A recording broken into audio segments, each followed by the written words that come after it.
señores, admirable, consejero, Dios fuerte, Manuel, Dios con nosotros, el cordero que fue inmolado, eres digno de tomar el poder, las riquezas, la sabiduría, la fortaleza, la honra, la gloria y la alabanza por los siglos de los siglos. Amén. Canten al Señor ustedes. Quito. Sí, Señor. Consejero, Dios con nosotros. El cordero que fue inmolado, aleluya, de tomar el poder, las riquezas, aleluya, vamos todos, fortaleza, la gloria y la honra y la alabanza, sí Señor, tú eres digno de los siglos, vamos.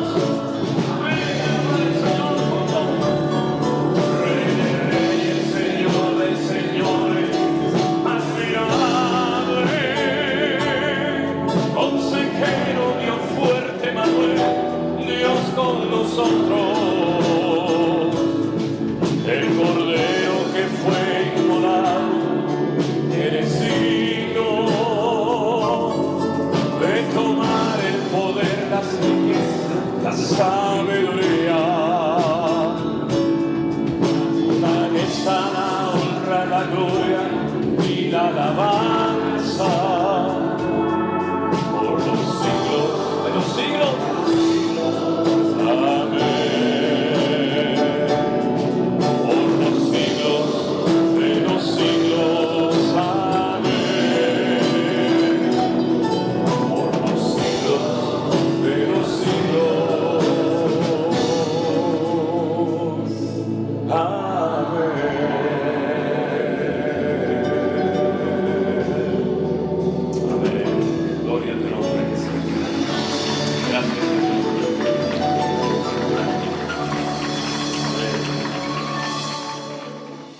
Saludos de parte de Elena, mi esposa con la cual hablaba esta mañana.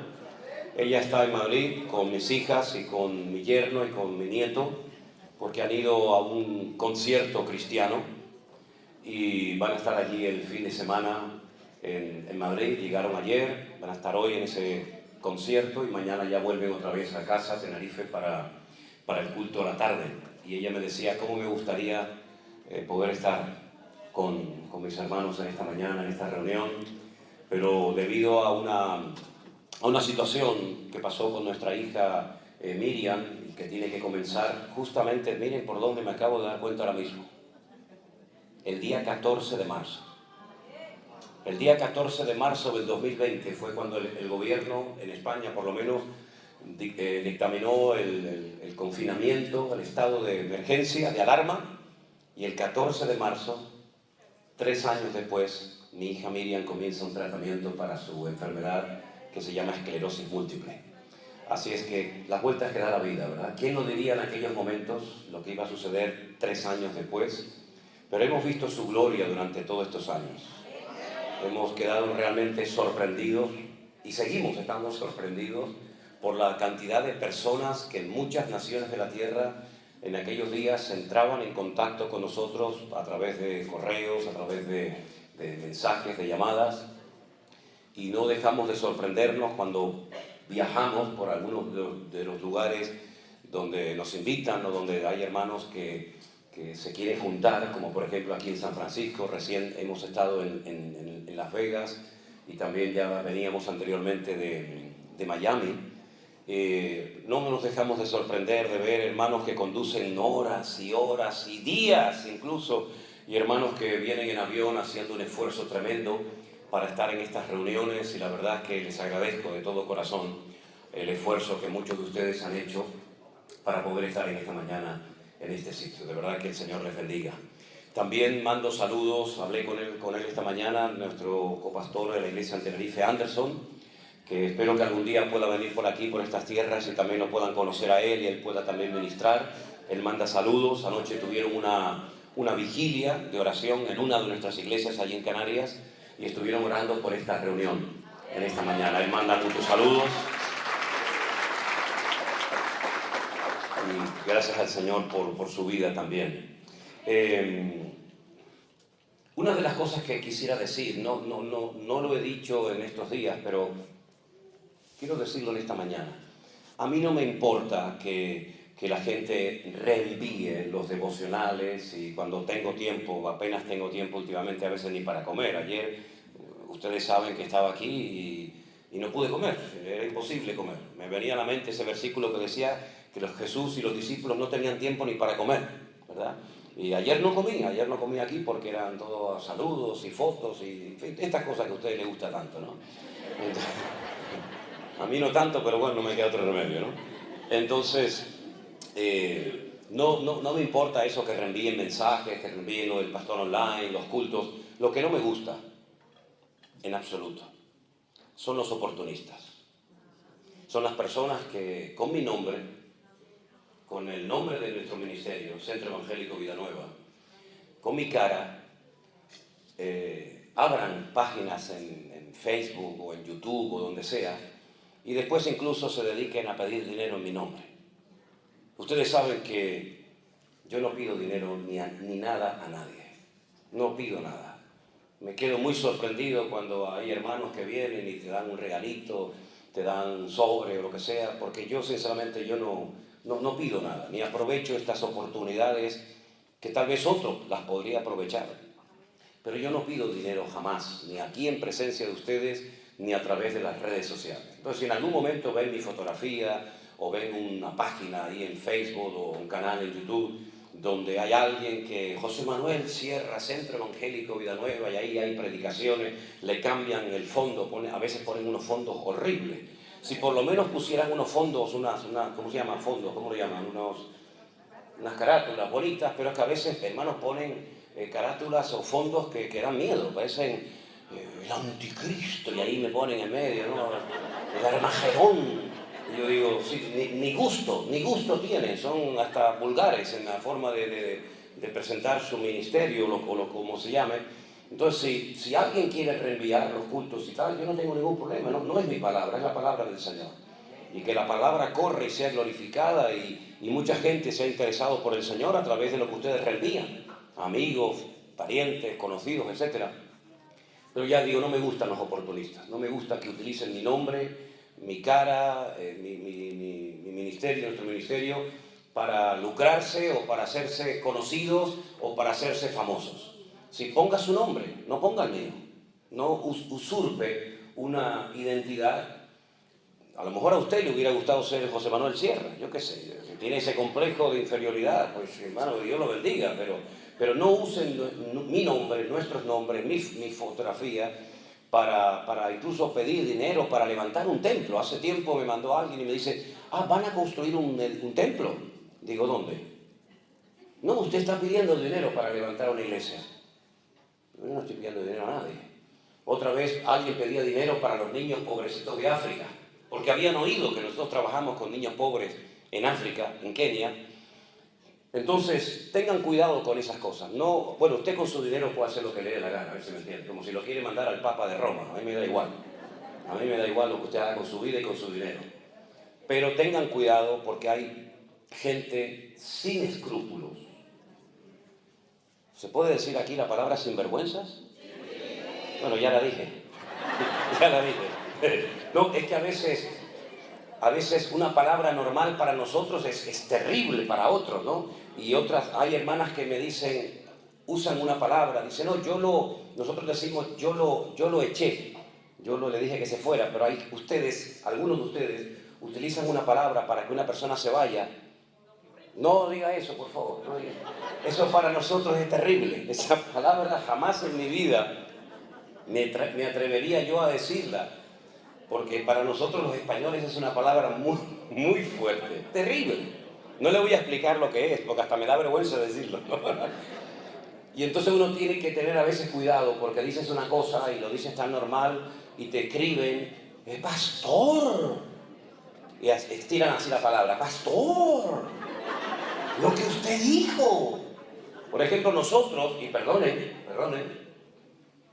nosotros en España utilizamos una palabra para cuando hay un desorden, cuando hay un caos, ¿no? Por ejemplo, imagínense, yo entro aquí y todo está tirado, todo está desordenado, es un relajo esto, ¿no?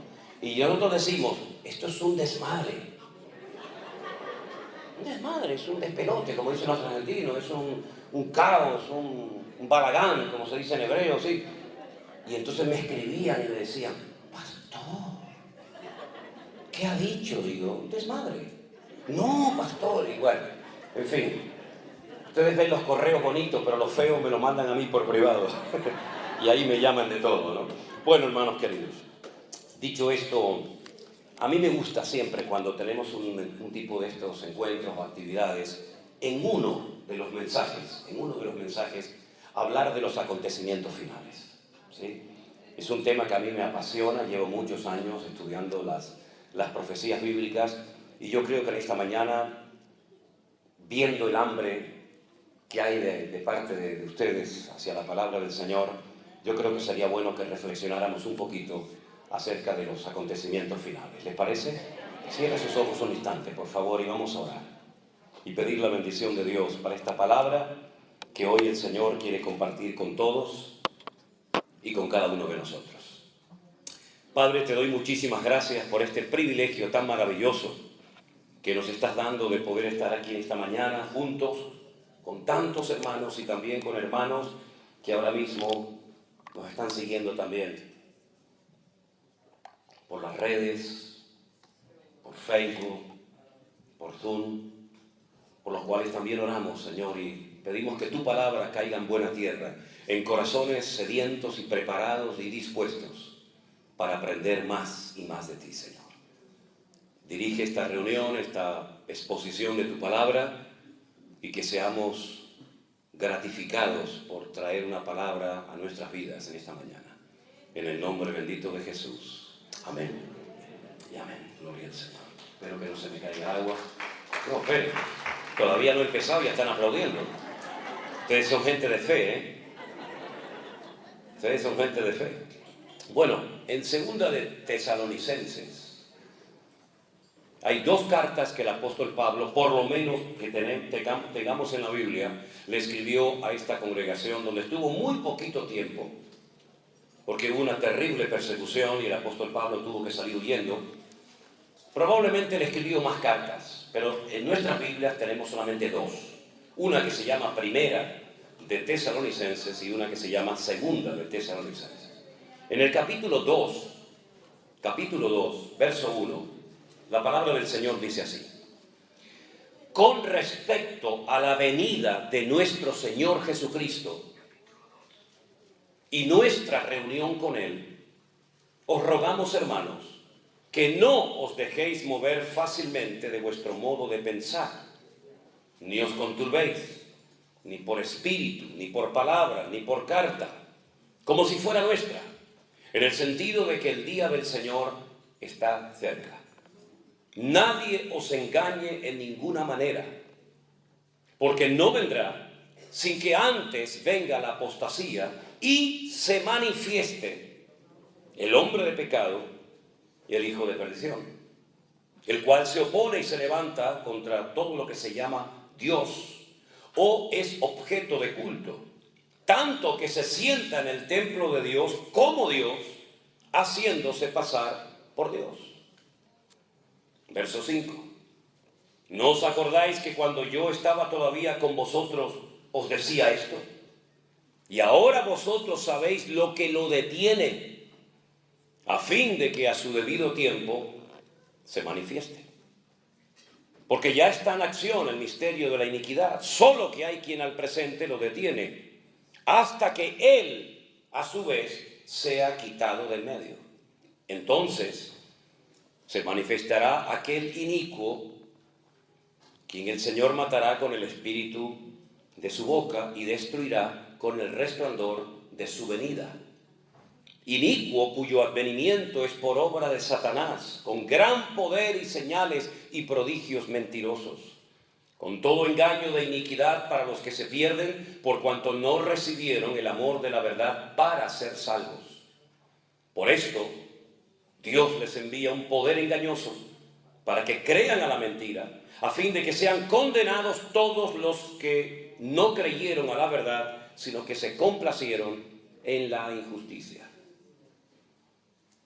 Siempre me ha llamado la atención el nivel, la profundidad de enseñanza que Pablo emplea en esta congregación en la que estuvo muy poco tiempo al frente de ella.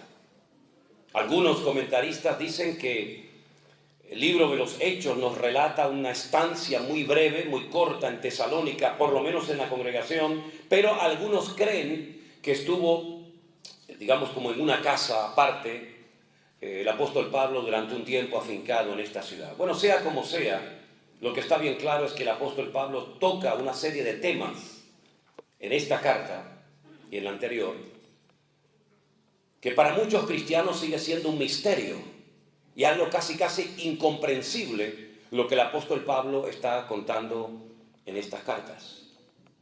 Porque él habla como si los hermanos que van a recibir la carta supieran de lo que Pablo está hablando.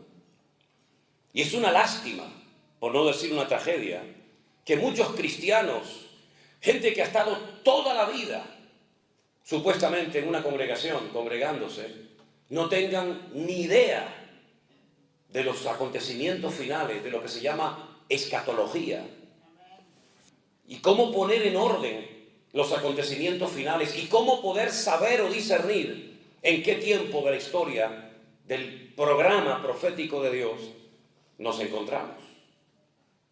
He tenido incluso experiencias con algunos pastores que me han dicho en privado: yo no predico y enseño nunca de las profecías de los últimos tiempos, ni del Apocalipsis, ni de Ezequiel, ni de Daniel, porque no tengo ni la más remota idea de dichos temas. Y el libro del Apocalipsis debería ser uno de los libros más leídos por la iglesia del siglo XXI. Porque podemos asegurar que somos la generación más próxima, más cercana a estos acontecimientos que hemos leído en esta mañana que ninguna otra generación que nos ha precedido en el pasado. Se lo puedo asegurar. Nosotros hoy en día disponemos de una información prácticamente en tiempo real de acontecimientos que si los hubieran oído o visto nuestros hermanos de otros tiempos y de otras generaciones, hubieran discernido inmediatamente que queda poco para los tiempos finales. Pero tengo la sensación de que hay muchos creyentes que viven como bajo ese espíritu de ignorancia, de frialdad o de indiferencia que caracterizó a la generación de Noé, que dice que días antes del diluvio no entendieron hasta que vino el diluvio y se los llevó a todos. Se casaban, hacían planes de futuro, eso es lo que significa, hacían planes de casamiento, se daban en casamiento, compraban, vendían, viajaban, iban de un lugar a otro creyendo que les quedaba mucho tiempo y les quedaban horas para ser destruidos y arrasados por las aguas del diluvio. Jesús dijo, nuestro Señor Jesucristo, que cuando Él viniera sería como los días, como los tiempos de Noé, que no entendieron, y temo que muchos no sigan sin entender la urgencia, el tiempo en el cual nos encontramos. Por lo tanto, el libro del Apocalipsis no se escribió para asustar, para confundir a la iglesia, sino más bien todo lo contrario, para animarla, para darle información verídica de lo que iba a ocurrir, para que aquel día no nos sorprenda a nadie como ladrón en la noche, sino que estemos velando y orando y preparados y podamos en todo momento saber en qué momento de la historia nos encontramos. Me preguntaban hace unos días si yo creía en el tema de las dispensaciones. Y le pregunté a la persona que me hacía dicha pregunta, ¿qué entiende usted por dispensaciones? ¿Qué es para usted el tema de las dispensaciones? Y me dijo, bueno, es como si dividiéramos la historia desde Adán y Eva hasta nuestros días en diferentes períodos y analizamos cada bloque de la historia y vemos que Dios, que es el mismo, que no cambia, que es inmutable, que en Él no hay sombra de variación, actúa y se da a conocer de formas diversas a lo largo de la historia. Y le dije, si para usted eso son las dispensaciones, claro que por supuesto creo en eso. Porque si vemos cómo Dios trataba con Adán y Eva antes de la caída, es completamente diferente a cómo Dios trató durante un periodo en el que no había conexión directa con Dios, ni siquiera sacrificios, ni siquiera un texto de la Biblia, pero Dios seguía tratando con el hombre. Y vemos cómo Dios trató con el pueblo de Israel a través de lo que llamamos nosotros la ley o el Pentateuco. Y vemos cómo Dios trató a través de los jueces. Y vemos cómo el Señor se dio a conocer en la monarquía que empezó con el rey Saúl, ¿verdad? Y así vemos cómo Dios ha ido manifestando y ha ido revelando progresivamente su proyecto eterno para la humanidad y las naciones. Y uno tiene que saber en qué tiempo de la historia se encuentra para saber cuáles son y cuáles no son las señales que a nosotros nos corresponderá ver y experimentar. ¿Se acuerdan que el Señor Jesucristo dijo en cierta ocasión, mi generación, la generación en la que Él vivió y lo conocieron a Él, es una generación perversa y maligna que siempre está pidiendo señales? Pero ustedes no verán ninguna otra señal más que la señal del profeta Jonás. Y él explica en qué consiste la señal del profeta Jonás. Él dice, como estuvo Jonás en el vientre del gran pez 3 días y 3 noches, así estará el Hijo del Hombre 3 días y 3 noches en el vientre de la tierra, hasta que Él sea levantado, y cuando Él sea levantado atraerá a los hombres hacia Él. Esta fue la señal fundamental que vieron las personas de la generación del Señor Jesús. Pero sin embargo, en la época de Noé, esa señal no la vieron, sino vieron la señal del diluvio. La generación que salió de Egipto no vio el diluvio, no experimentó la confusión en Babel, pero sí vio la señal tremenda que la recordarían y la seguirán recordando hasta el final de los tiempos, de que fueron una nación de esclavos en Egipto y por fin lograron salir victoriosos y libres de esa esclavitud que duró siglos, rumbo a la tierra prometida. Fue la señal que a ellos les tocó. Pero nosotros no hemos visto ninguna de esas señales. No hemos visto el diluvio, no hemos visto la destrucción o la dispersión de los que creían construir la Torre de Babel, no hemos visto la resurrección de Jesús ni su muerte. No hemos visto la liberación de la esclavitud de Egipto, ni el transcurrir el peregrinaje por el desierto hasta entrar en la tierra de Canaán. Nosotros no hemos visto nada de eso. Tenemos información por las páginas de la Biblia, pero no las hemos vivido en carne propia. Pero eso no significa de que nuestra generación, nuestros tiempos finales, no verán ciertas y determinadas señales que otros no vieron, pero que nosotros lo más seguro que también las podamos ver. Entonces, no esperemos lo que no nos corresponde ver ni recibir, pero sí tenemos que estar preparados para lo que sí nos corresponde experimentar, ver y vivir. Cuando el apóstol Pablo le escribe a los hermanos de Tesalónica, él les está hablando en un nivel de madurez y de profundidad que ellos ya conocen y dominan. Porque para ellos no es un misterio. No es la primera vez que oyen hablar de un personaje llamado por Pablo el hombre de pecado. La personificación del pecado es la antítesis, es lo opuesto a lo que fue el Señor Jesucristo, que fue la personificación del orden, la personificación de la santidad, la personificación de la verdad. El hombre de pecado es el opuesto a como fue nuestro Señor Jesucristo. Su característica principal es que es un hombre de pecado. El pecado lo domina, el pecado lo controla, el pecado lo dirige, el pecado es la señal de identidad de este personaje político que se ha de levantar próximamente. El hombre de pecado, nadie lo llama así, solamente Pablo en la Biblia. Pero añade un adjetivo más, dice que es el hijo de perdición. No lleva a la gente a la verdad, lleva a la gente a la perdición, a la condenación eterna. a la mentira. Y así como la verdad te hace libre a través de Cristo, este hombre te lleva a la muerte por la esclavitud que produce la mentira en el corazón y en la vida de las personas que le siguen. Pero añade otro calificativo más, y es el que aparece en el versículo 9, que lo llama inicuo. La palabra inicuo, un sinónimo de inicuo, sería malvado, perverso, injusto. Fíjense, toda la información que estamos teniendo simplemente con 3 nombres: hombre de pecado, hijo de perdición e inicuo. Desde el primer libro de la Biblia hasta el último, los nombres son muy importantes.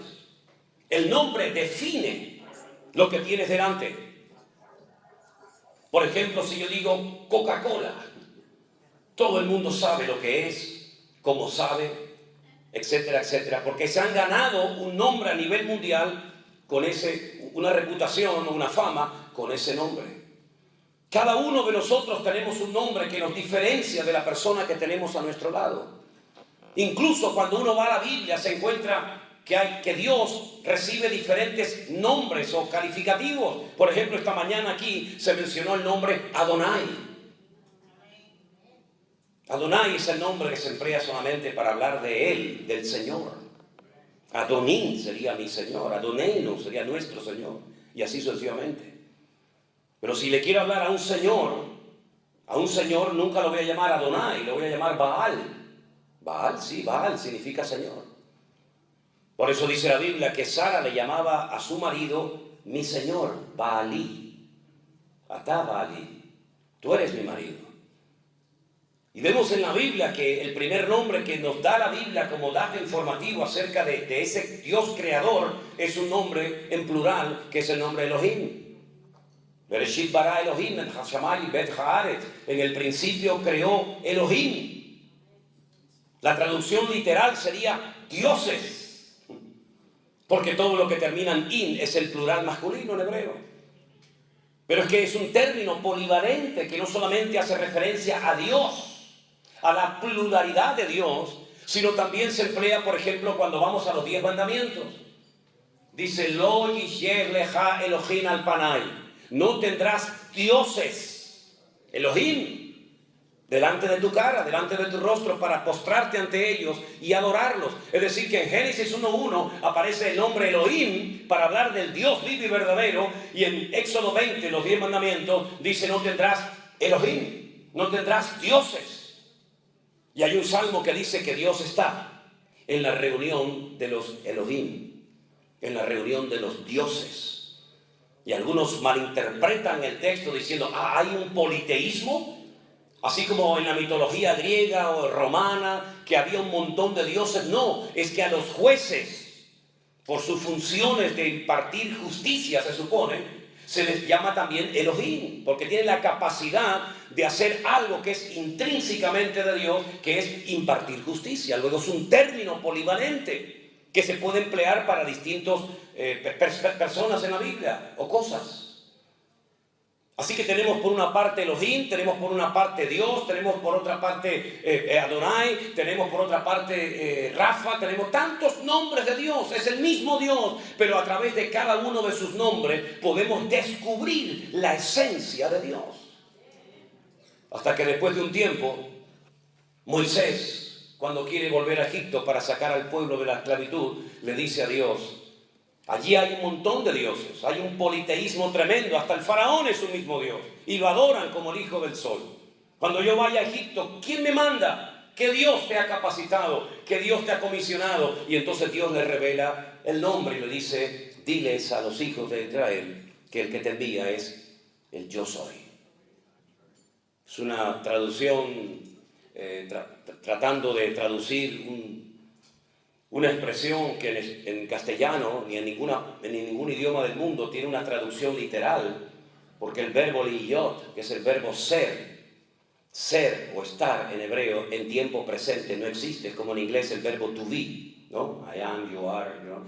En hebreo, el yo soy, el verbo to be, para que me entiendan, en presente no existe. Yo no puedo decir yo soy Manuel. ¿Cómo se diría entonces yo soy Manuel? Yo, Manuel. Como Tarzán. ¿no? Jane, tú Jane, yo Tarzán, ¿no? Sin verbo, sin verbo. Si te habla sin verbo, así lo entendieron mejor, ¿no? Bueno, está bien. De eso se trata, de que entiendan. Pues cuando alguien te dice Aní y te dice su nombre, te está hablando en presente. Claro que se puede hablar en pasado, y existe el tiempo pasado. Y allá, y o yo seré. Pero cuando te hablan sin el presente, es porque te está hablando en tiempo presente, porque no existe tiempo presente. Entonces, el Señor es mi pastor. En hebreo es Adonai Elohim, es decir, yo pastor, ¿vale? Entonces, cuando el Señor le dice a Moisés que te manda el yo soy, es una adaptación de una expresión que no se puede traducir literalmente, porque sería yo seré el que seré, algo así muy extraño que en español o en cualquier idioma no resulta familiar esa expresión, ¿no? Pero también tenemos al Señor Jesucristo con muchos nombres en la Biblia. Lo tenemos como el admirable, el consejero, el Dios fuerte, el Padre eterno, el príncipe de paz, el alfa y la omega, el cordero de Dios, la raíz de David, ¿verdad? El león de la tribu de Judá, el cordero de Dios, etcétera, etcétera. Es la misma persona, pero un montón de calificativos para que sepamos lo que hace y lo que es. Y del Espíritu Santo exactamente igual. Tenemos Espíritu de verdad, Espíritu de gracia, Espíritu de adopción, Consolador, Espíritu Santo, Espíritu de adopción. Es el mismo Espíritu, pero según lo que hace, recibe un nombre para que lo conozcas y veas en la multiplicidad de nombres la variedad de ministerios, de funciones y de operaciones que puede hacer la figura del Espíritu Santo, ¿verdad? Por eso cuando incluso hablamos en la Biblia de este personaje siniestro, no recibe un nombre propio, sino recibe como calificativos: hombre de pecado, ya sabes de quién se trata, inicuo, hijo de perdición. Solamente Juan lo llama anti-Mashiach, anticristo. Daniel lo llama el cuerno pequeño. Y así hay diferentes nombres, ¿verdad?, que te identifican o te revelan la identidad de este personaje. Ahora, Hollywood se ha encargado de hacer películas que han distorsionado la verdad bíblica, donde hay un demonio, donde hay un Satanás que mantiene relaciones sexuales con una mujer y queda embarazada del anticristo. Y el anticristo como un hijo del diablo. Esas son películas, pero eso no es Biblia. La Biblia nos habla de que el anticristo es un hombre con padre y con madre, de carne y hueso, con su pasaporte, con su ID, con sus antepasados. Es una persona exactamente igual que cualquiera de nosotros. Será un político, un hombre con una influencia terrible. Tendrá apoyo militar, tendrá apoyo económico, tendrá apoyo político, será adorado y venerado por todas las naciones de la tierra. Y aquel famoso mensaje a través del cual muchos de ustedes entraron en contacto con nosotros, titulado El Nuevo Orden Mundial, que yo ni siquiera sabía que había predicado hacía 5 o 6 años atrás, aquel mensaje titulado El Nuevo Orden Mundial. Eso es lo que él viene a implantar, un nuevo sistema en el mundo. Un nuevo sistema para las familias, un nuevo sistema económico, un nuevo sistema para comprar y vender y hacer cualquier gestión de tipo económico, un nuevo sistema religioso, un nuevo orden. Es romperlo todo y crear un nuevo mundo que aparentemente va a ser el éxito y aparentemente va a ser lo que la gente espera, porque una de las cosas que va a hacer el anticristo o este personaje es controlar la economía mundial. Por ejemplo, hay países donde ya no se usa dinero, papel, ya no existe dinero. Por ejemplo, en Suecia ya no existe el papel del dinero. De esa manera se evita que haya una economía sumergida y que la gente pague en cash, y así no hay un control del gobierno, ¿verdad? Porque no es lo mismo ir a hacer una transferencia bancaria o hacer un cheque que decir: toma, te lo doy en mano, aquí nadie sabe nada, queda entre tú y yo. Tú me das la mercancía y yo te doy el dinero y nada más. Todo eso va a desaparecer. Será imposible engañar, porque habrá un control de cada persona, marcándolo como si fueran animales. Revelar esto hace 2000 años en el libro del Apocalipsis era algo impensable. Juan probablemente diría, pero ¿cómo se va a poder controlar a la población mundial? Se va a poder, de hecho ya estamos controlados. Si no, yo no quiero que pongan tantas cámaras en mi ciudad, pero querido, si ya con el teléfono que tienes en la mano te están escuchando todo lo que dices y saben todo lo que ves y cuando lo ves, lo saben perfectamente. Esas grandes cadenas multinacionales de telecomunicación están grabando constantemente lo que decimos y lo que vemos. Incluso lo que ves en televisión, ellos también te están viendo a ti, por si no lo sabías. Nunca me olvidaré cuando entré un día a una tienda de computación y era un amigo mío el que estaba allí y me iba a arreglar un problema. Y entonces me metió dentro de una habitación y me dice, tenía la pared llena de cámaras. Una mujer lavándose, un hombre trabajando, un cocinero en un hotel, montones de cámaras. Y yo digo, ¿esto qué es? Dice, estas son las cámaras de los teléfonos móviles que yo les he robado su ID y yo puedo verlos y oírlos en cualquier momento del día. Y era una persona normal y corriente. Imagínense a nivel de gobierno, imagínense a nivel de Estado. Por lo tanto, privacidad, ¿qué es eso de privacidad? Ya la perdimos hace muchos años, la privacidad. Así que el anticristo lo que hará será marcar a la gente para que nadie pueda comprar ni vender si no lleva esa marca que lo identifica en su cuerpo. Y hacía que a grandes y pequeños, esclavos y libres, hombres y mujeres, absolutamente todo el mundo estuviera tremendamente controlado. De tal manera que ya no hace falta llevar ningún tipo de documento encima. Ni pasaportes, ni carnet de conducir, ni nada. Porque simplemente acercando tu mano a una maquinita, ya puedes pagar, ya puedes comprar, ya puedes vender, ya puedes viajar, ya puedes ir al doctor, ya puedes salir del país, puedes entrar del país, puedes hacer lo que quieras. Y el que no se deje marcar en esta segunda parte de la gran tribulación, se morirá de hambre, porque no hay ninguna posibilidad de poder hacer nada en la vida normal. Y todas estas señales son señales proféticas, que están como los volcanes, dormidas, no caducadas, dormidas, para que cuando llegue el momento todo esto explote así en cuestión de minutos y el mundo sea un mundo completamente diferente al que hemos conocido hasta el día de hoy.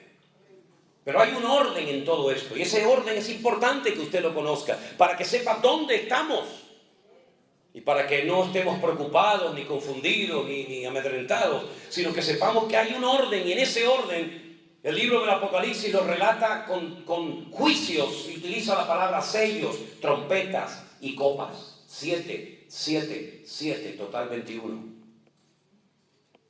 Y este periodo tremendo de la tribulación de los últimos tiempos comienza con desatar el primer sello.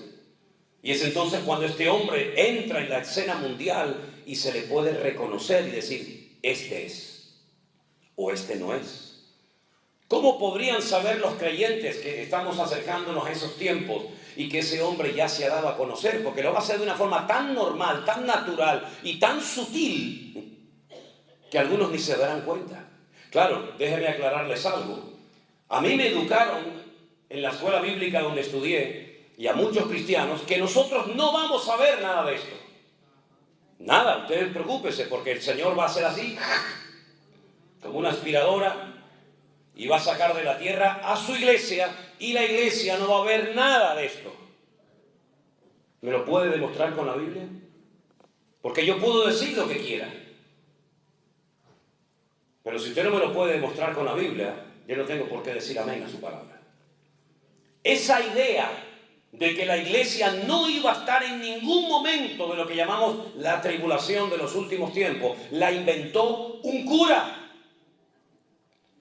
Un cura, no fue un pastor, no fue un reverendo, fue un cura en un monasterio que estudiando por su cuenta, él dijo, la iglesia católica, la verdadera iglesia para ellos, no estará en ese periodo terrible de la historia. Y él fue el que lo dijo por primera vez. Tendrá ahora mismo, póngale 150, 170 años como mucho. Pero durante 2000 años los cristianos nunca creyeron en eso. Se preparaban para los últimos tiempos. Porque el Señor había dicho, todo el que quiera vivir piadosamente sufrirá persecución. ¿Cómo vivían los hermanos nuestros en Europa en la Edad Media? Preparándose para ser perseguidos. ¿Cómo vivían los cristianos en España, en Alemania, en Suiza, en Inglaterra, en aquellos siglos? Preparándose para que en cualquier momento pudieran morir decapitados, quemados, torturados, etcétera, etcétera. ¿Cómo vivieron nuestros hermanos de los primeros siglos?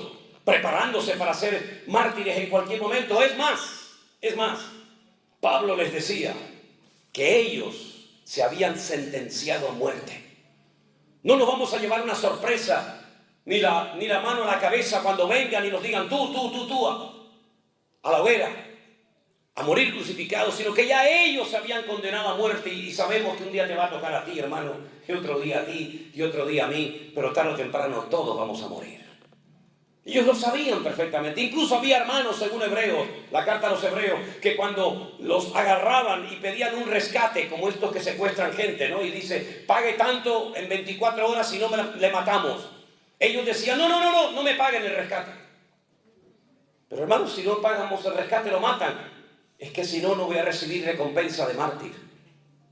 Así que no me paguen el rescate, porque así tendré mejor recompensa en la presencia de Dios.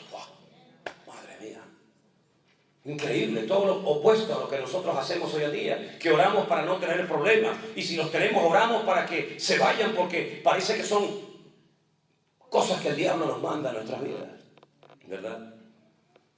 Así que la gran tribulación es un periodo donde va a entrar este personaje en acción y se va a levantar del antiguo imperio romano.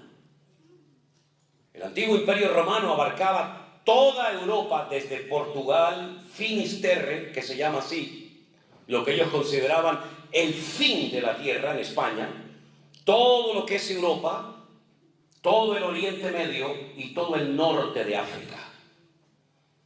Por eso en la figura que vio Nabucodonosor, vio una estatua con 2 piernas, porque representa diferentes lugares con 10 cuernos y una cabeza. Y los cuernos en la Biblia siempre son naciones y las cabezas son imperios. Eso es así siempre. Y es interesante notar que de ese antiguo territorio romano se levanta este personaje terrible. Y ya en Bélgica, en el corazón de Europa, está una sede de gobierno para todo un continente. Ustedes no viven esa experiencia, porque ustedes están aquí como ajenos de todo esto. Pero en Europa todos tenemos una misma moneda, desde el norte hasta el sur, desde el este hasta el oeste, todos tenemos una sola moneda. Ya no es como antaño que uno tenía que ir a un sitio y cambiar los francos, las liras, las pesetas. No, ya eso no existe. Solamente hay una moneda, usted puede viajar con esa moneda, el euro. Estudien la historia de Europa, dicho sea de paso. ¿De dónde viene el nombre Europa? Lean la mitología griega para que vean de dónde viene Europa, que fue secuestrada y llevada por un perverso. Eso es Europa. No solamente tenemos una sola moneda, sino que no hay fronteras. No hay fronteras en Europa. Usted llega con su carro a Francia y pasa y no hay nadie. Y entra a España y sale a Portugal, y entra a Alemania y entra a Italia y no hay fronteras. Antiguamente sería una locura que en un país no hubieran fronteras. Nosotros con un pasaporte europeo podemos viajar por toda Europa y nadie nos va a decir a dónde va. ¿Usted tiene visa? ¿Tiene permiso? No existe eso. Tenemos una policía para toda Europa, la Unipol. Tenemos un gobierno central en Bruselas, lo llaman la bestia. Yo estaba allí en el Parlamento Europeo y allí se dan leyes y órdenes para toda Europa. Y hay un gobierno central. Por lo tanto, mis queridos hermanos, lo que antaño era impensable, que un continente como Europa, que se enfrentaron en 2 terribles guerras, en la Primera y en la Segunda Guerra Mundial, donde unos peleaban contra otros y eran enemigos, hoy se sientan en la mesa y comen juntos. Y es algo impensable hace años atrás, que Europa, que se estaban matando y peleando el uno al otro, hoy en día sean amigos. Y hacen comercio y transacciones comerciales, y viajan los camioneros, y viajan los políticos de un lugar a otro como si fueran a su propia casa.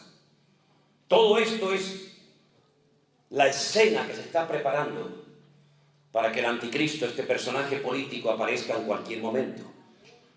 Pero Satanás sabe perfectamente que el corazón del hombre tiene tendencias o inclinaciones, digamos, de tipo espiritual. El hombre siempre, de una manera u otra, siempre adora algo o a alguien, al sol, a la luna, a la piedra, a los pájaros, a Dios, a quien sea. Y entonces, como Satanás sabe perfectamente que el ser humano es un ser con tendencias religiosas, le va a dar su religión a sus seguidores. Y la Biblia dice dónde va a estar la sede, la cabeza de esta religión mundial. Y dice, estará en la ciudad que reina sobre todos los reyes de la tierra. Uy, qué dato tan interesante, ¿eh? La sede del falso predicador, del falso profeta, del falso exponente del Evangelio de Jesucristo. La cabeza, la sede central, estará en la ciudad que gobierna sobre todos los reyes de la tierra. Ahora, no hay que interpretar eso en el siglo XXI. Hay que ponerse en el siglo I, cuando Juan recibió esa información, esa revelación. ¿Cuál era la ciudad que en aquel momento reinaba sobre todas las naciones de la tierra? Subrayo entre paréntesis. La geografía bíblica excluye a Norteamérica, a Centroamérica y a Sudamérica. La geografía bíblica es muy pequeña, ¿verdad? Por eso, cuando hablamos de reyes sobre toda la tierra, estamos hablando de la tierra, de la geografía bíblica, y no, por ejemplo, de este país. Porque este país va a entrar en una decadencia. Ya entró en una decadencia moral y espiritual terrible. Y esto le ha abierto la puerta al enemigo para terminar destruyendo naciones tan hermosas, tan ricas, como por ejemplo Cuba, Venezuela, Argentina, Ecuador, México, Perú, etcétera, etcétera. Naciones ricas, naciones hermosas, naciones que tienen de todo y que han entrado en una decadencia moral y espiritual terrible. Porque dice la Biblia que cuando el anticristo aparezca, él va a ofrecer algo que no va a haber en ese momento en el mundo, y es paz y seguridad. Si tenemos paz y seguridad, ¿para qué viene usted a ofrecerme algo que ya tengo? Es como si alguien va a tu casa a venderte una aspiradora. Dice, ya tengo una. Vengo a venderle un carro, ya tengo uno. Vengo a venderle una nevera, ya tengo una. Vengo a venderle una televisión, ya tengo todo eso. Pero cuando el anticristo viene a las naciones de la tierra, a los gobiernos, a ofrecerles paz y seguridad, es porque no tienen ni paz ni seguridad. Porque cuando hay seguridad, tenemos paz. Y cuando no hay paz es porque no estamos seguros de nada, ni del dinero, ni de la salud, ni de nada. Entonces el anticristo, este es el eslogan de su campaña. Vengo a ofrecerles lo que vuestros políticos inútiles han sido capaces de ofrecerles a ustedes durante generaciones y generaciones. Paz y seguridad. Y como la gente lo que quiere es vivir en paz y tener tranquilidad en sus hogares y vivir seguros, muchos de ellos se van a convertir en sus seguidores más fieles y más devotos. ¿Te das cuenta? Pues esa ciudad que gobernaba sobre todos los reinos de la tierra se llamaba Roma. Roma, capital del Imperio Romano. Pero es que dentro de Roma, donde estuvimos no hace mucho tiempo, y un hermano nos llevó a hacer un recorrido espectacular por la ciudad de Roma, dentro de Roma hay un pequeño estado, un pequeño país, con sus monedas, con sus bancos, con sus gobernantes, que se llama el Vaticano. ¿Qué le parece, amigo? Y el hombre con más influencia y capacidad de convocatoria hoy en día en el mundo no es el presidente de los Estados Unidos, no. El hombre que hace así y en un minuto junta a 1 millón de personas o moviliza reyes, gobiernos, naciones enteras, es el Papa de Roma. Que es como el presidente de un país, pero en vez de llamarse presidente lo llaman Papa. Y en vez de llamarse embajadores, los llaman cardenales. Y en vez de llamarse ministros, los llaman obispos, etcétera, etcétera. Pero es exactamente lo mismo. Y dice la Biblia que esa sede central que estará en Roma, a lo largo de la historia se iban a embriagar, a emborrachar con la sangre de los mártires. Estudien la iglesia la historia de la Iglesia Católica. Estudienla en profundidad. Y miren cómo, por ejemplo, los reyes de España, por ejemplo, Felipe II, hizo un pacto con el clero e inventaron lo que se llamó la Santa Inquisición, donde mataron a centenares y a miles de cristianos, hermanos nuestros, por el gran delito de leer la Biblia o de convertirse al Evangelio de Jesucristo. Y si algún día van a Madrid, vayan a la Plaza de Colón, al Museo de Cera, y en la primera planta hay una sala enorme, tal vez tan grande como esta, donde están los aparatos, que se llama Sala de los Tormentos de la Santa Inquisición.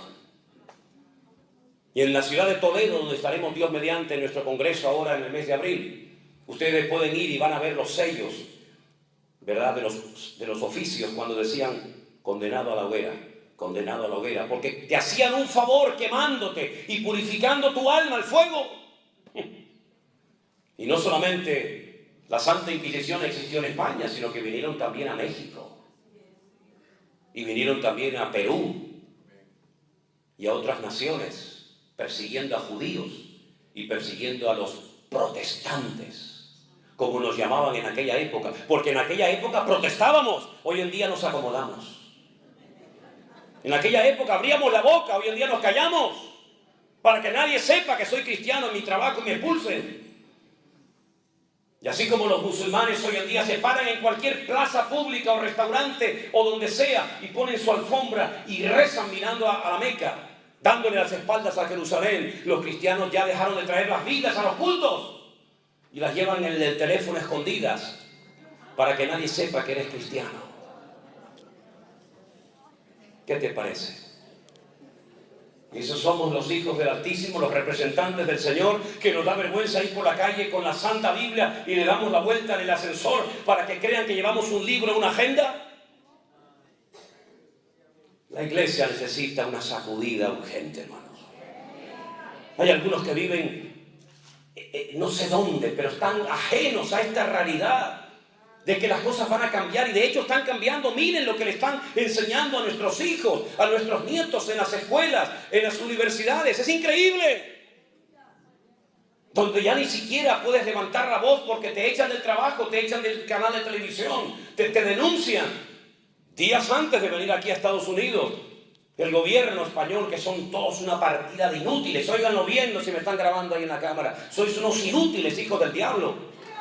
Instrumentos del diablo sois todos vosotros. Aprobaron una ley que un niño de 12 años se puede cambiar de sexo y de nombre sin pedirle permiso a sus padres. Algún día tendréis que rendir cuentas por lo que estáis haciendo, destruyendo a la familia de nuestro país. Y uno puede mirar a todas partes y te das cuenta que hoy en día ni siquiera puedes abrir la boca. Porque se dice, no voy a mandar a mi hijo a esa escuela o a esa universidad para que le enseñen esos disparates. Pues la policía te viene y te lleva detenido porque no llevas al niño a la escuela. Es impresionante. Bueno, si a Juan el Bautista le cortaron la cabeza porque le dijo al rey, te estás acostando con la mujer de tu hermano y se la has robado, si le cortaron la cabeza. Si a mí me tienen que cortar la cabeza por hablar la palabra de Dios, aquí está. Aquí está, no tengo ningún problema. Estáis tardando. Así que, mis queridos hermanos, la iglesia tiene que despertar a una realidad. El Señor Jesucristo viene pronto. No nos ha dicho la hora, pero sí nos ha dado señales en su palabra para que sepamos discernir los tiempos en los que estamos. Y estamos en tiempos peligrosos y en tiempos difíciles, de guerras y rumores de guerras, de terremotos terribles, como los está viendo, de un cambio en el mundo, porque el mundo está con dolores de parto. El mundo está diciendo auxilio, está gimiendo con dolores de parto. Y los dolores de parto, uno dice, son malos. No, son buenos, porque anuncian que algo viene y es la criatura. Y la tierra, cómo gime, cómo se duele la tierra con huracanes, con volcanes, con tormentas, con tsunami. Es la forma como la naturaleza dice, viene mi creador, viene mi redentor en breve. Prepárense que viene el Señor en las nubes. Aleluya. Y vemos hoy en día que donde antes no llovía, ahora llueve a cántaros. Y donde antes nevaba, ahora hay calor. Y donde antes había calor, ahora hay frío. Y ya las estaciones se han vuelto locas. Los árboles comienzan a florecer antes de tiempo porque creen que ya viene la primavera y disciernen y entienden que ya viene el calor y resulta que empiezan a sacar la flor y de repente les cae una nevada encima y los destruye a todos. El mundo está patas arriba, se ha vuelto loco, lo malo es bueno, lo bueno es malo, lo dulce es salado, lo salado... Y así el mundo se ha vuelto loco y es una evidencia de que el mundo se está rebelando en contra de las injusticias y de la corrupción y en contra de todas las barbaridades que el hombre está haciendo. Pero algunos no se dan cuenta, solamente sueñan en comprarse un gran carro. Pues cómprate el gran carro y no sé cuándo lo vas a disfrutar porque probablemente ni siquiera lo vas a poder utilizar. Dice la Biblia que llegará el tiempo cuando te casarás y otro se acostará con tu mujer antes que tú. Y la Biblia dice que algunos sembrarán el campo, pero no vas a ver la cosecha, la cosechará otro. Y algunos se olvidan de que Cristo viene pronto y que estamos en este mundo de paso. Iglesia, despierta. Iglesia, despierta, por amor de Dios. Que Cristo viene pronto, que todo esto va a explotar en cualquier momento. Y la gente no se da cuenta de lo que está pasando. Pero dice la Biblia que este personaje será tan provocador, tan descarado, que va a llegar un día en el que en el templo de Dios, verso 4, se sentará en el templo de Dios haciéndose pasar por Dios.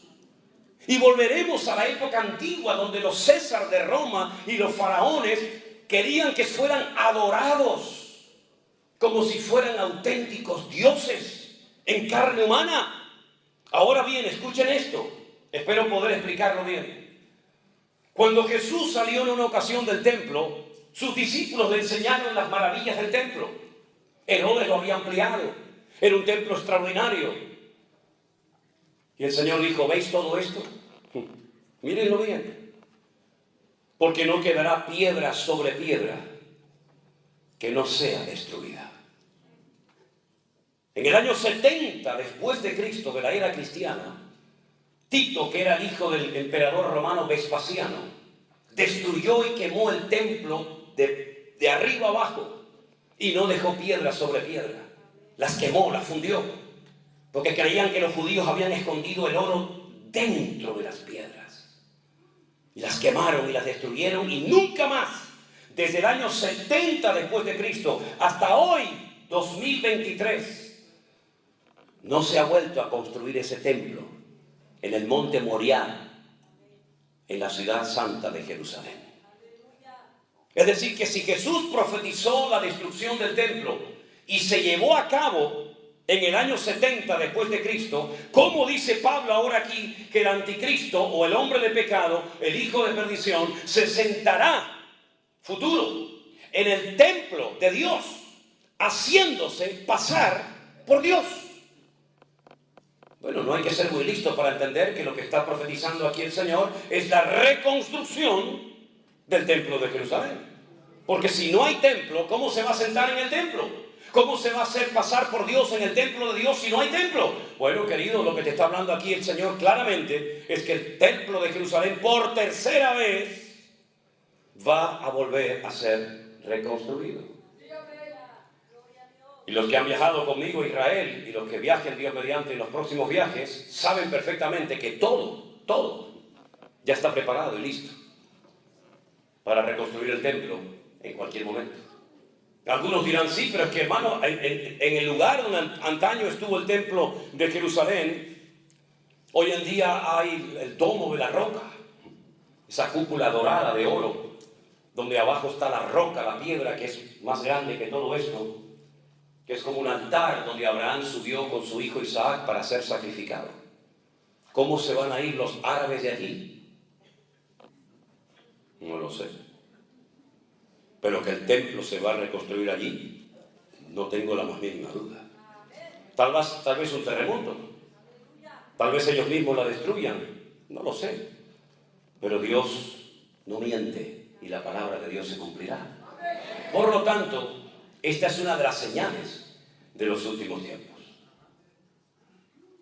Aquel cura que dijo que la iglesia no vería nada de esto, sino que sería arrebatada antes de la tribulación, dentro del seno de los cristianos, esa opinión o teoría no se conocía. ¿Cómo entonces se extendió tanto la idea de que los cristianos no iban a estar en lo que llamamos la tribulación o gran tribulación? ¿Cómo se extendió esto? Si no había WhatsApp, no había YouTube, no había Instagram, no había Facebook, no había redes sociales. ¿Cómo se extendió tanto por sectores bautistas, sectores pentecostales, sectores de asambleas de hermanos? ¿Cómo se extendió tanto? Ay, amigo, te voy a decir cómo. Durante siglos, cuando se imprimían Biblias, no se podían poner comentarios en la Biblia. Estaba prohibido, estaba muy mal visto que en la palabra de Dios se pusieran comentarios de predicadores o de personas conocidas o influyentes. No se podían poner fotografías, ni mapas, ni nada. Solamente era la Biblia, de Génesis, Apocalipsis. ¿Me explico?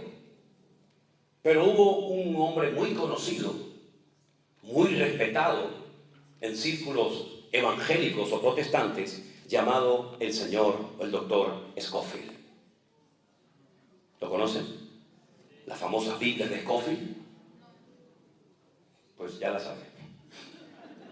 Él puso por primera vez en la historia, en una Biblia, comentarios de sus estudios, de las exégesis, es decir, de lo que él entendía que significaba ese texto. Y añadió los comentarios de este señor cura que decía que la iglesia católica o la iglesia cristiana no estaría en la gran tribulación.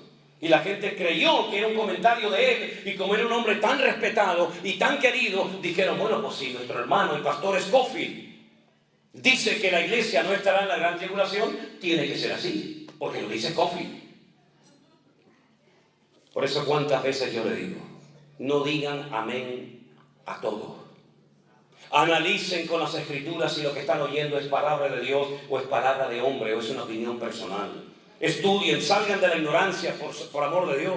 No digan amén a todo, porque por mucho que quieran al pastor, por mucho que lo amen, por mucho que lo admiren, mírenlo con lupa. No se traguen el camello y el mosquito. Analicen a la luz de la Sagrada Escritura si verdaderamente eso tiene fundamento bíblico o es simplemente una opinión. Porque no significa que porque yo estoy aquí esta mañana puedo decir barbaridades y ustedes tienen que decir amén, pastor, lo queremos mucho, amén. ¿Qué me quieren mucho ni vainas? Olvídense de eso, hombre. No sean ingenuos, no sean tontos. Analícenme, miren con lupa si yo lo que predico es palabra de Dios, y si es palabra de Dios, diremos amén, nos guste o no. Pero si no es palabra de Dios, ni Manolo ni Perico de los Palotes, no voy a decir amén. Uy, pero es que, momento, no me aplaudan. No digan, bueno, es que es el ungido de Jehová. ¿Y usted qué es, hermano? ¿Usted no es ungido del Señor? ¿O esto es como jefes indios, vaqueros y buenos y malos? Todos somos iguales delante de la presencia del Señor. No miren, no veneren a los hombres. Pablo era un tremendo hombre de Dios y cuando terminaba de predicar decían, gracias hermano, Dios le bendiga. Vamos a escudriñar en las escrituras si lo que este hombre nos acaba de enseñar es bíblico o no es bíblico. Y dice que eran más nobles. Pero sin embargo, yo he escuchado a predicadores que dicen, hermano, no sean tan críticos como los hermanos de Berea, que todos lo miraban y todos lo cuestionaban. No, para que te digan a ti así, sí, a todo, y vivas como un rey a costa de tus ovejas. No, mis hermanos, ya terminó ese tiempo de ignorancia y de oscuridad y de tinieblas. Ahora tenemos las Sagradas Escrituras en nuestros propios idiomas para analizar si verdaderamente eso es bíblico o no es bíblico. Y me dicen algunos, sí, pero hermano, usted no conoce ese versículo. Digo, ¿de cuál versículo me va a hablar que no conozco? ¿De qué me está hablando? No conoceré de otras cosas, pero de Biblia a mí no me va a pillar en nada. Es que la Biblia dice que Dios no nos ha puesto para ira, sino para alcanzar salvación. Y yo le digo a esta persona, por si acaso hay alguien aquí así, Dios no nos ha puesto para ira, ¿no? Vamos al Apocalipsis y busquemos la palabra ira. Busquemos la palabra ira. ¿A qué ira se refiere? Y me dice, ¿que a qué ira se refiere el texto? ¿La ira del dragón? mencionada en el Apocalipsis, la ira del Cordero, mencionada en el Apocalipsis, o la ira de las naciones. ¿A cuál de las tres iras se refiere el Señor cuando dice: yo no os he puesto para ira, sino para que alcanzáis salvación? ¿A qué ira se refiere? Dios no está airado, Dios no está enojado contigo, porque tú eres real sacerdocio, tú eres nación santa, tú eres pueblo adquirido por Dios, lavado y comprado por la sangre de Jesucristo, para que anuncie las virtudes de aquel que te llamó de las tinieblas a su luz admirable. La ira de Dios no nos va a afectar. Dios no está enfadado con la iglesia. ¿Cuántos dicen amén? Dios no está enfadado con su pueblo. Puede ser que esté triste, puede ser que esté, pero enojado hasta el punto de querer machacarnos y destruirnos, en absoluto, mi hermano, en absoluto. Mi Padre no es así. Si vosotros, siendo malos, sabéis dar buenas dádivas a vuestros hijos, de tal manera que si tu hijo te pide pan, no le vas a dar una piedra, o si te pide un pescado, no le vas a dar un escorpión. Si vosotros, siendo malos, sabéis dar buenas dádivas a vuestros hijos, ¿cuánto más? ¿Cuánto más? Mi Padre Celestial os dará las cosas que ustedes necesiten.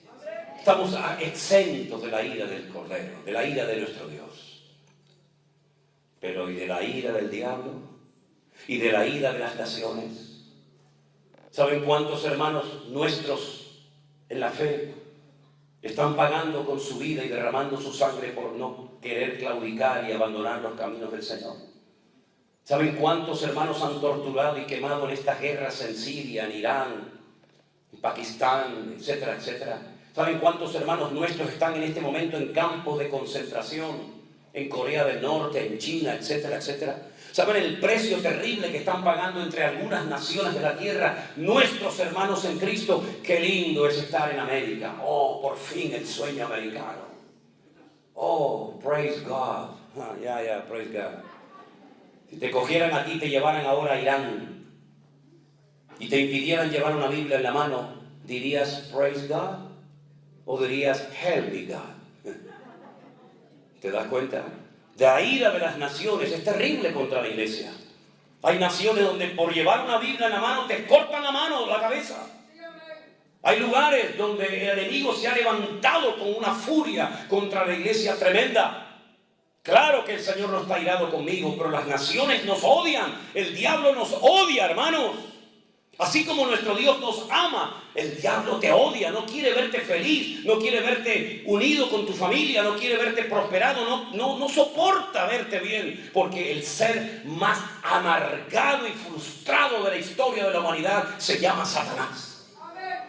No tiene amigos, no tiene familia, no tiene iglesia, no tiene nada. Anda errante de un lugar para otro. Busca al diablo en la Biblia. No puede estar en todas partes al mismo tiempo, evidentemente. Eso solamente se le atribuye a Dios.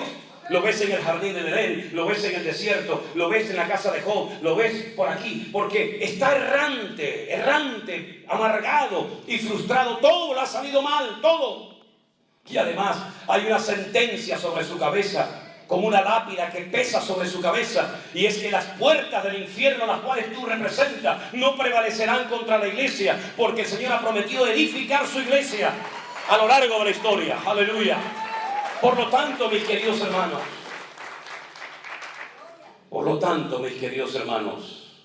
¿quién dijo que nosotros no íbamos a padecer persecuciones y luchas y pruebas y dificultades? ¿Quién dijo eso? Es más, os voy a leer unos versículos. ¿Tenéis tiempo? Los voy a leer igual. Primera de Corintios, capítulo 15. Este versículo pone nerviosos a los que tienen que corregir su doctrina. Este versículo pone nerviosos a los que dicen: uy, yo esto nunca lo había leído así. Bueno, pues esto no se escribió ayer a la tarde, ¿eh? Esto no lo escribí yo hoy temprano a la mañana para convencerle a usted de nada. Esto lleva 2000 años escrito aquí. Primera de Corintios capítulo 15 dice, escuche bien, si tiene su Biblia a mano, en el versículo 51 de la palabra de Dios, dice así. Primera de Corintios 15, 51. Es Pablo hablando y diciendo: he aquí, os digo un misterio. os voy a revelar un secreto.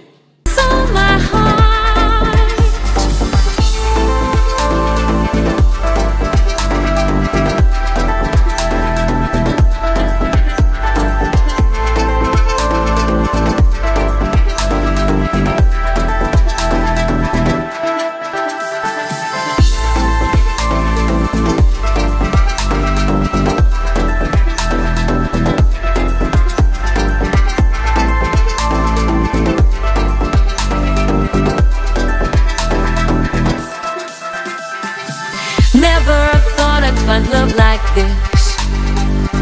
Never thought I'd be waiting. Move your body, let your spirit soar. Ella, you're out and move your body. And the way you speak to me brings thoughts.